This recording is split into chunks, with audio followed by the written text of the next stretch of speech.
తీసుకొచ్చినాక Langar Houz PS కి వాళ్ళు రాలేదు. లంగరోజ్ పిఎస్ దగ్గర అబ్బాయి లేడు. మేము అడిగాము 3 o'clock ఎర్లీ మార్నింగ్ 3 o'clock కి మేము వచ్చాము. వచ్చి అడిగితే మొత్తం 3 o'clock దాకా అమ్మాయి కంప్లైంట్ రాసిచ్చింది. రాసిచ్చిన తర్వాత మళ్ళా వీళ్ళు పక్కనే ఇక్కడే ఉంటుంది అమ్మాయి రెసిడెన్స్. కాదండి చెప్పేది వినండి. ఫస్ట్ ఆమె అక్కడ వాళ్ళ ఇంటి దగ్గరికి తీసుకొని వెళ్తే అక్కడ వాకింగ్ చేస్తున్నాడు వాడు. సో బంజారాహిల్స్ పోలీసు అక్కడ నుంచి బంజారాహిల్స్ పోలీసు ఎక్కడ పెట్టారు అతన్ని? వాళ్ళ ఇంటి దగ్గర పెట్టారా? వాకింగ్ చేస్తుంటే మళ్ళా మేము కంప్లైంట్ ఇచ్చిన తర్వాత వీడెందుకు బయట ఉన్నాడు, అక్కడ ఉండాలి కదా, లోపల ఉండాలి కదా అని మేము అడిగితే లోపల లేడు, బయట తిరుగుతుంటే మళ్ళా మా వెనకొచ్చిన ఏదైతే ఎవరైతే మన పెట్రోలింగ్ వ్యాన్ తీసుకెళ్లామో మేము ఈ పిల్లల్ని తీసుకురావడానికి సెక్యూరిటీ కోసం, వాళ్ళకి మళ్ళా మేమే పట్టుకొని ఇదిగో ఈ ఫోటోలు ఉన్నది నువ్వేనంటే నేనే అన్నాడు. చూసిన తర్వాత ఆ ఫోటో చూపించి నువ్వేనంటే అవునంటే మేము కంప్లైంట్ ఎవరు ఇవ్వలేదు కదా అని అడుగుతున్నాడు మమ్మల్ని తిరిగి. తర్వాత మేమే పెట్రోలింగ్ వ్యాన్ తో సహాయంతో తీసుకొని వచ్చి ఇక్కడ అప్పచెప్పాం మేము. సో అప్పటి నుంచి ఇక్కడ కస్టడీలో మేము చూసి వెళ్ళి ఇక్కడే ఉండాలి, మేము వస్తాము రేపు పొద్దుమంటే 12 గంటల తర్వాత ఫ్రీ అవుతాం ఇవాళ ఇండిపెండెన్స్ డే కాబట్టి అన్నారు. ఇప్పుడు వచ్చాం మేము. మేమే తీసుకొచ్చి అప్పచెప్పామని చెప్తున్నాం కదండి. మేమే తీసుకొచ్చాం, వాళ్ళకి మేము అప్పచెప్పినాం. మా దగ్గర వీడియోస్ ఉన్నాయి, ఇవ్వమంటారా? మేము అప్పచెప్పింది లేదు. నేను తీసుకొచ్చిన క్లియర్. ఎందుకంటే నన్ను వేరే పోలీస్ స్టేషన్ వదిలేసారు క్లియర్ గా. ఎలా వదిలేసారు? ఎవరు పట్టుకున్నారు? మేము కదా పట్టుకున్నా. అప్పుడే నాకు ఇప్పుడు అక్కడ నేను సిపి గారి దగ్గరికి వెళ్తా, కన్ఫర్మ్ గా చేస్తా. నేను హోమ్ మినిస్టర్ కి నేను ట్వీట్ చేస్తా, ఇది నేను వదలను. రండి ఫస్ట్ లోన్కి వెళ్ళి వచ్చి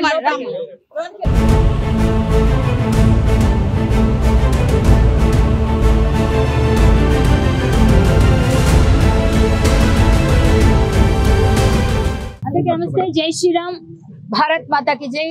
అందరికీ 79వ స్వాతంత్ర దినోత్సవ శుభాకాంక్షలు. ఈ స్వాతంత్ర దినోత్సవం మన భారతీయులుగా గర్విస్తూ ఉంటాం.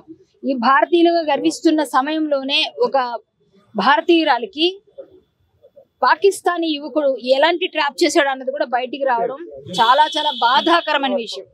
ఇప్పుడు అతను పాకిస్తానీ అంటే కూడా చాలా మంది కాదని ఉదయం నాకు కాల్ చేసి మీరు రాంగ్ చెప్పారు అన్నారు. ఇదిగోండి ఇక్కడ మా దగ్గర ప్రూఫ్ చూపిస్తున్నాము. ఇతను ఇంతకాలం నుంచి ఎక్కడ ఉన్నాడు, ఏమైనా ఇందులో పాకిస్తానీ ఇంతకు ముందు రిలీజ్ అని ఎక్కడ ఉందంటే దీనిలో ఉంది క్లియర్. మీకు ఇష్టం కావాలంటే మేమంతా ఇందులో ఉంది పాకిస్తాన్ అని. అంటే ఇది లేకుండానే మేము మాట్లాడుతున్నామా? ఆమె అంత క్లియర్ గా ఏం లేకుండా 10 సంవత్సరాలు కాపురం చేసిన వైఫ్ అలా చెప్పదు కదా. ఆమెకి ఏదో డౌట్ వస్తేనే కదా చెప్పింది. సో ఇప్పుడు ఇంకొకటి ఏమిటంటే ఈ ఎఫ్ఐఆర్ చేశారు నిన్న రాత్రి, మళ్ళీ మేము తీసుకొచ్చి చెప్పిన తర్వాత వాళ్ళకు కూడా హెల్ప్ అయింది కాబట్టి వాళ్ళని అట్లానే పెట్టారు. ఇప్పుడు రిమైండ్ చేస్తామంటున్నారు. ఆల్రెడీ కొన్ని సెక్షన్స్ యాడ్ చేశారు. ఇంకా వాళ్ళ క్లారిటీ వస్తే వాళ్ళది ఏదైతే ఉందో ఐడెంటిటీ గాని కన్ఫర్మేషన్ మనం అయితే చెప్పిందంతా క్లియర్ గా ఉంటుంది. మనం తీసుకుంటాం పేపర్స్ అన్నారు. తీసుకున్న తర్వాత ఇంకా సెక్షన్స్ యాడ్ చేస్తారు. ఖచ్చితంగా ఈ అబ్బాయి చాలా చీట్ చేశాడు. అమ్మాయిని ఇన్ని రకాలుగా నరకం పెట్టాలి, అంతా నరకం పెట్టాడు. ఒక అమ్మాయిని ఇంత వాడుకొని ఇన్ని రకాలుగా హింసించిన వాడికి ఇక్కడ ఉండే యోగ్యత లేదు. వాడికి పనిష్మెంట్ కావాలి. ఖచ్చితంగా వాడిని ఇక్కడ నుంచి పంపించేయాలి. మన దేశం నుంచి తరిమి కొట్టాలి ఇలాంటి వాళ్ళని. దానికి కీర్తి కోసం కీర్తి జగదీష్ ఈ రోజు చెప్తోంది తను ఇష్టపూర్వకంగానే అప్పుడు ఎలా అయితే ఇష్టపడిందో వాడు ట్రాప్ చేశాడు, ఇష్టపడినట్టుగా ట్రాప్ చేశాడంట. మాకంతా క్లియర్ చెప్పింది వాడు ఏ విధంగా బిహేవ్ చేశాడు. ఆమె మ్యారేజ్ విడిపోయేటట్టు చేసి, విడిపోయిన తర్వాత ఆమెను ఎట్లా ట్రాప్ లో ఉన్నప్పుడు ఫీల్ ఎలా ఉంటే బాగా దగ్గరయ్యి ఆమెని కన్సల్ట్ చేసి ఏదన్నా చేసి పెళ్లి చేసుకోవాలని వెనకపడ్డాడంట. ఇవన్నీ ఆమె చెప్పిన తర్వాత ఇలాంటి వాళ్ళు వదలొద్దు అనుకున్నాం. రెడ్ హ్యాండెడ్ గా పట్టుకున్నా కూడా వాడు తప్పించుకొని ట్రై చేస్తే మేము రాత్రి మళ్ళీ మేము తెచ్చుకొచ్చి ఇక్కడ అప్పచెప్పడం జరిగింది. మన టైం మన నిజం చెప్తున్నా. అమ్మాయి జెన్యూనిటీ ఉంది కాబట్టి వాడు నేను మళ్ళీ దొరికిండు. ఈరోజు ఎఫ్ఐఆర్ అయింది, కొంతసేపట్లో రిమాండ్కి వెళ్తాడు. ఇప్పుడు ఆమె ఏ విధంగా చెప్తుందో మీరు అన్ని వినండి. వాడు ఖచ్చితంగా ఇండియాలో ఉండడానికి అర్హుడు కాడు. వాడికి ఖచ్చితంగా గట్టి సెక్షన్స్ రావాలి, శిక్ష పడాలి. శిక్ష పడే వరకు మేమందరం ఫైట్ చేస్తాం. విశాల్ గానీ నేను గాని. అంటే తనకి సిటిజన్షిప్స్ ఉన్నాయి అంటున్నారు. వాడు వస్తే వాడు ముఖాన్ని కొట్టడానికి. అంటే ఒక విషయము వస్తే మొక్కాన కొట్టడానికి అంటున్నారు కదా. ఇప్పుడు రిమాండ్ కి తరలిస్తూ ఉంటారు కదా తనని. ఇప్పుడు అప్పుడు వాడు మొక్కదు కదా, వాడు ఇక్కడ నుంచి తీసుకెళ్లేటప్పుడే చేస్తాను. ఒక విషయం అండి, ఒక విషయము మరి తనకి ఎప్పుడైతే వ్యతిరేకంగా మారారో మీరు, మరి ఆ తర్వాత ఇప్పుడు హిందువే కదా మీరు. అవును, వ్యతిరేకంగా ఉన్నారు కదా. ఇప్పుడు హిందువుగా ఉన్నప్పుడు మరి బొట్టు ఎందుకు పెట్టుకోవట్లేదు, ఇంకా పురుగులు ఎందుకు తిరుగుతున్నారు? నేను చెప్తాను దానికి. ఇప్పుడు ఆమె ఆల్రెడీ మా ఇంటికి వచ్చినప్పుడు బొట్టు కాటుక మేము అడిగితే కూడా నేను పెట్టిన శుక్రవారం కదా మన ఆడపిల్లలకి ఇస్తాం కదా, ఇచ్చాం. కానీ ఆమె ఏమన్నా తెలుసా, వాడి ఎదురుగానే నేను తీయాలి, కీర్తి అవ్వాలి అంతే. నన్ను ఎట్లా పెళ్లి చేసుకున్నాడు, ఈ రిలీజ్ నన్ను వదిలేసి వెళ్ళిపోయి నన్ను తోడు అంటే ఎంత తీసేశాడు నన్ను. కాబట్టి వాడి ఎదురుగా నేను తీస్తాను. వాళ్ళకి చాలా ఇంపార్టెంట్ కదా. ఒక విషయము 10 years అయింది కదా మీ మ్యారేజ్. అవునండి. కాబట్టి ఈ 10 years లో ఎప్పుడు కూడా తనకు తన మీద డౌట్ రాలేదా? ఫేక్ సర్టిఫికెట్స్ అని తెలియలేదా మీకు? ఈ ఫేక్ సర్టిఫికెట్స్ ఇప్పుడు చేయించుకున్నాడు. వాడికి 26 lakhs ప్యాకేజ్ కావాలని, 26 lakhs ప్యాకేజ్ కావాలని చెప్పేసి ఇప్పుడు 26 lakhs ప్యాకేజ్ కావాలని చెప్పేసి వాడికి ఇన్సైడ్ సాఫ్ట్వేర్ లో జాబ్ వస్తుంది అని చెప్పేసి వాడు ఇప్పుడు ఫేక్ సర్టిఫికెట్స్ చేయించుకున్నాడు. సిటిజన్షిప్ ఇప్పుడు ఈ డాక్యుమెంట్ ప్రకారం 2018 లో వచ్చింది. వాడి ఆక్యుపేషన్ ఇందులో స్టూడెంట్ అని ఉందండి. 2011 నుంచి వాడు పనిచేస్తున్నాడు ఒక కంపెనీలో. వాడి దగ్గర ఆల్రెడీ ఆధార్ కార్డు ఉంది, పాన్ కార్డు ఉంది, అన్ని ఉండగా వాడికి సిటిజన్షిప్ లేనిదే ఇవన్నీ ఎలా వచ్చిందండి? ఆధార్ కార్డ్, పాన్ కార్డ్ అవన్నీ సిటిజన్షిప్ లేనిదే ఎలా వచ్చింది? సరే, పాకిస్తాన్ ఇక్కడ క్లియర్ ఉంది. ప్రీవియస్ నేషనాలిటీ పాకిస్తాన్, మన దగ్గర ఫేక్ గా తీసుకున్నారు ఆధార్. వాళ్ళ మొత్తం ఫ్యామిలీ ఫేక్ లోనే ఉందండి. వాళ్ళ మదర్, వాళ్ళ బ్రదర్ కి ఇంకా LTV లోనే ఉన్నారు. వాళ్ళ దగ్గర ఇంకా డాక్యుమెంట్స్ కూడా లేవు. ఇంకా వాళ్ళ దగ్గర ఓటర్ ఐడి కూడా ఉంది. మీరు మ్యారేజ్ చేసుకున్నప్పుడు ఈ డీటెయిల్స్ గురించి నాకేం తెలియదండి. పెళ్లి చేసింది ఎవరు? అప్పుడు పెళ్లి మీ దగ్గరుండి పెళ్లి చేసిన వాళ్ళు ఉంటారు కదా, కాజీ నుంచి వాళ్ళ ఇంట్లో వాళ్ళు, మా ఇంట్లో వాళ్ళు, మా ఇంట్లో వాళ్ళు. ఎలా వస్తుందండి? నా ముందు ఇప్పుడేం మాట్లాడరు. ఎందుకంటే ఇది ఎప్పుడు వచ్చిందంటే పెళ్ళైన కొన్ని సంవత్సరాల తర్వాత వీళ్ళు పాస్పోర్ట్లని కమిషనర్ ఆఫీస్ కి వెళ్ళాలి, మళ్ళీ ఢిల్లీ వెళ్ళాలి, అక్కడికి వెళ్ళి వాళ్ళు మాట్లాడాలి. ఢిల్లీ ఎందుకంటే వాళ్ళు అది ఎక్స్టెన్షన్ కి వెళ్తూ ఉండాలి, ఢిల్లీకి వెళ్ళాలి, మళ్ళీ LTV అప్లై చేయడానికి వాళ్ళు ఢిల్లీ వెళ్ళాలి. ఇలాంటి కోసం వాళ్ళు వెళ్తూ ఉంటారు కదా. అప్పుడు నేను లేదు ఢిల్లీ వెళ్ళాలి అది ఇది అని చెప్పేసి వాళ్ళు మాట్లాడుకొని వెళ్ళిపోతారు. కానీ నాకు ఎందుకు ఈ పాస్పోర్ట్ ఎందుకు మాట్లాడుతున్నారు వీళ్ళు అని చెప్పేసి అప్పుడు డౌట్ వచ్చింది. అవునండి, అవి నిజమే. ఇక్కడ మెయిన్ రోడ్ లో మనకు హనుమాన్ టెంపుల్ ఉందా అండి? ఆ హనుమాన్ టెంపుల్ ఒక కాల్వ మీద ఉందంట. ఓకే, ఇక్కడ నుంచి వెళ్తూ వస్తుంటే ఈ దేడ్లు టెంపుల్ చూడు ఎక్కడ ఉంది. వీళ్ళ గుడిలో కట్టనికి కూడా వాళ్ళకి జగ లేదు, వాళ్ళు ఇట్లా కాల్వల మీద కడతారు. ఇంకొకటి హైకోర్టుకి వెళ్లే దారిలో ఆ ఓల్డ్ బ్రిడ్జ్ ఉందా, ఆ బ్రిడ్జ్ కింద ఒక చిన్న టెంపుల్, ఆ వాటర్ ఫ్లో అవుతుంటే అక్కడ ఉంది. ఆ టెంపుల్ గురించి కూడా నాకు చెప్పడం. అది చూసావా, ముస్లిమ్స్ కి కొట్టడం, తిట్టడం, టార్చర్ అన్ని చేస్తాడండి. 10 అవుతుందండి. 10 years నుంచి కూడా ఎందుకు ఇవన్నీ కూడా మీరు బయట పెట్టలేకపోయారు? ఎందుకంటే అవునండి, నాకు ఫిజికల్ హెరాస్మెంట్, ఎమోషనల్ హెరాస్మెంట్ కూడా నాతో జరిగింది. ఎందుకు అంటే మా ఫ్యామిలీ, నాకు మా డాడీ లేరు, మా అత్త వాళ్ళు ఉన్నారు. కాబట్టి ఇప్పుడు వాళ్ళు ఎక్కడ, మా మమ్మీ ఇప్పుడు లాస్ట్ 2 years అయిందండి చనిపోయి. మా అమ్మకి లాస్ట్ రైట్స్ కూడా నేను చేయలేకపోయాను ఇది వేసుకున్నానని చెప్పి. ఇప్పుడు అందుకే వాడు ముఖాన్ని కొట్టాలనుకుంటున్నా. ఇది వేసుకున్నా చేయనీయలేదు, నన్ను ఏం చేయనేయలేదు మా అమ్మ కోసం. అవునండి, నేను హిందూగానే మారుతాను. ఎందుకంటే నా పేరు నేను ఎక్కడ మార్చుకోలేదు. నా ఆధార్, నా పాన్, నా అన్ని చోట్ల నాకు కీర్తి జగదీష్ అనే ఉంది.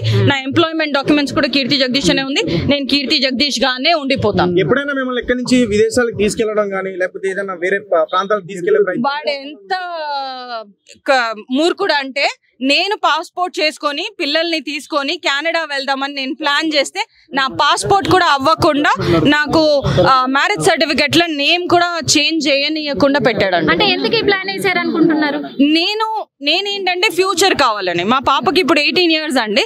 వాళ్ళ ఫ్యూచర్, వాళ్ళు చదువుకుంటారు, వాళ్ళు చేస్తారని చెప్పేసి నేను మా పిల్లల ఫ్యూచర్ కోసం అని నేను చేద్దాం అనుకున్నా. కానీ వాడు నన్ను అది కూడా చేయనివ్వలేదు. ఫహద్తో పెళ్లికి ముందు మీకు ఆల్రెడీ విడాకులు అయింది అంటే మీకు మంచి భవిష్యత్తు వస్తుందని అతనితో, లేకపోతే అతని దగ్గర డబ్బులు ఉన్నాయని మీడియాలో వార్తలు వస్తున్నాయి, మరి ఎంతవరకు నిజం? డబ్బులు ఉన్నాయా? ఒక సాఫ్ట్వేర్ కదా. అవునా, సాఫ్ట్వేరా వాడా? ఓ వావ్, సాఫ్ట్వేర్ అండి. Inside software is the name of the company. What do? They do HRMS, which is more to do with hiring people. How do you register them? But there is nothing to do with software. He is not a software engineer. He is a bloody creep. He is a fake person has all fake documents and currently is an employee with inside software. Those people should also take action against him. పెళ్లి చేసుకునే ముందు మీకు అతని గురించి ఏం చెప్పిండు సమాచారం? ఏం చెప్పలేదు. ఎలా చెప్తారండి? ఏం చెప్తారు? ఇప్పుడు ఆగండి. ఇప్పుడు నేను ఆల్రెడీ ఒక ఎమోషనల్ ట్రామాలో ఉన్నాను. నేను ఆల్రెడీ అప్పుడే నాకు డివోర్స్ కి కూడా అవుతుంది. అలాంటప్పుడు ఇప్పుడు ఒక కంపెనీలో నువ్వు వర్క్ చేస్తున్నావు, నీతో ఫ్రెండ్లీగా ఉన్నాడు, నిన్ను మాయ మాటల్లో పడేశాడు, నువ్వు నమ్మేశావు. అదే జరిగిందండి. ఇచ్చానండి, బ్యాక్గ్రౌండ్ వెరిఫికేషన్ ఏం చేయలేదు. ఇప్పుడు వాడు ఒక ఆఫీస్ లో పని చేస్తున్నాడు. అలాంటప్పుడు వాడు ఫేక్ అని ఎలా తెలుస్తుంది? వాడు పాకిస్తానీ సిటిజన్ అని ఎందుకు డౌట్ వస్తుంది? ఎలా వస్తుంది అండి? నేనేమన్నా దేవుడినా? నాకు ఎలా వస్తుంది డౌట్? అది ఒక ఎంప్లాయీ అండి. వాడు ఒక ఎంప్లాయీ ఒక కంపెనీలో Aadhaar card pan card apply చేసిన ఎంప్లాయీ. ఆ ఎంప్లాయీ మీద నాకు ఎలా డౌట్ వస్తుంది వాడు పాకిస్తానీ సిటిజన్ అని? సేమ్ ఆయన ఫ్రెండ్స్ కూడా అట్లనే ఉన్నారు. ఇంకా కంపెనీలు ఇంకొంతమంది ఎవరైనా ఉన్నారా? మీకు ఏమైనా డౌట్ వస్తున్నాయా? నాకు తెలియదు అండి. నాకు తెలిసింది మాత్రం వాడు, వాడి తమ్ముడు, వాళ్ళ చెల్లి, వాళ్ళ అమ్మ. అన్ని నేను ఇంతకు ముందు కూడా వెళ్ళాను. ఐబీలో ఆల్రెడీ రిపోర్ట్ ఇచ్చాను. ఇక్కడ కాదు, నేను జనరల్ పోలీస్ కి కూడా రాలేదు, ఐబీకి వెళ్ళాను. Because this is more to do with legal national issues, right? This doesn't have to come here. So I went to the right team to get this check. అందుకని నేను పోలీస్ కి రాలేదు. పోలీసులో ఇప్పుడు నేను కంప్లైంట్ ఇవ్వలేదు. ఎందుకంటే ప్రతిసారి నాకు థ్రెట్ ఉంది, నాకు పిల్లలు ఉన్నారు, నాకు ఇప్పుడు కూడా థ్రెట్ ఉందండి. నేను ఎక్కడికి వెళ్ళాలి? పోలీస్ కంప్లైంట్ ఇచ్చారు కదా ఇప్పుడు వచ్చి లంగరౌజ్ కి, అంటే మీరు ఉంటున్న ప్రదేశంలో ఏమన్నారు లోపల సిఐ? ఇప్పుడు వాళ్ళు యాక్షన్ తీసుకుంటా అన్నారు. ఆల్రెడీ అరెస్ట్ చేస్తామన్నారు. ఇప్పుడు రిమాండ్ కి పంపిస్తారు. మొత్తం అంతా రెడీ చేశారు, షీట్ అంతా. ఇప్పుడు మెడికల్ అంతా అవుతుంది, మీకు తెలుసు కదా ప్రాసెస్ అంతా. వాళ్ళని రిమాండ్ చేస్తారు. చేసిన తర్వాత మొత్తం ఫ్యామిలీని కూడా ఒకసారి అంతా వాళ్ళ కనుసన్నల్లోనే పెడతారు. తర్వాత ఇంకా జరిగింది ఏముంది, మొత్తం ఐడెంటిటీలు అన్ని తీసిన తర్వాత ఇంకా కొన్ని సెక్షన్స్ కూడా యాడ్ అవుతాయి. ఇందులో చాలా క్లియర్ గా ఉన్నారండి పోలీస్ వాళ్ళు. మేము కూడా చాలా సీరియస్ గా ఉన్నాం. అంటే ఇక్కడ మెయిన్ అంటే హిందూ సమాజం అందరూ ఆలోచిస్తుంది ఒకటే, ఇప్పుడు ఆమె బుర్కా తీసేసి మళ్ళీ హిందుత్వంలోకి వస్తుందండి. అతనికి అరెస్ట్ అయ్యి అతనికి శిక్ష పడితే మళ్ళీ వస్తారా హిందుత్వంలోకి? అంటే వాడికి అరెస్ట్ ఇప్పుడు ఎలాగైనా అరెస్ట్ అవ్వడమే, వాడికి రిమాండ్ లో తీయడమే. నేను బుర్కా తీయడం ఖచ్చితం. ఇది you can mark my words. నేను ఆల్రెడీ ఇది తీసేశాను. RTV లో నేను ఇంటర్వ్యూ ఇచ్చినప్పుడు నేను ఆల్రెడీ తీసేశాను. వాళ్ళకి నేను బొట్టు పెట్టుకొని కూడా చూపించాను. ఇప్పుడు నేను అదే పని చేస్తాను. కానీ వాడు ఇక్కడ నా ముందు ఉండాలి అది చేసేటప్పుడు. ఎందుకంటే వాడి వల్ల నేను ఇలా వేసుకొని తిరుగుతున్నాను, వాడి వల్ల నేను ఇంత దాకా వచ్చాను, వాడి వల్ల నా కూతురు కూడా బుర్కా వేసుకొని తిరుగుతుంది. ఇప్పుడు వాడి ముందు నేను అదే రిలీజన్ ని పడేస్తాను వాడి మొక్కన. వాడే లేనప్పుడు వాడి రిలీజన్ కూడా నాకు వద్దండి. హిట్ టీవీ యాప్, ఇందులో short news, live news, entertainment shows, movies, digital magazines తో పాటు మీ జిల్లా వార్తలను కూడా ఫ్రీగా చూడొచ్చు. ఇంకెందుకు ఆలస్యం?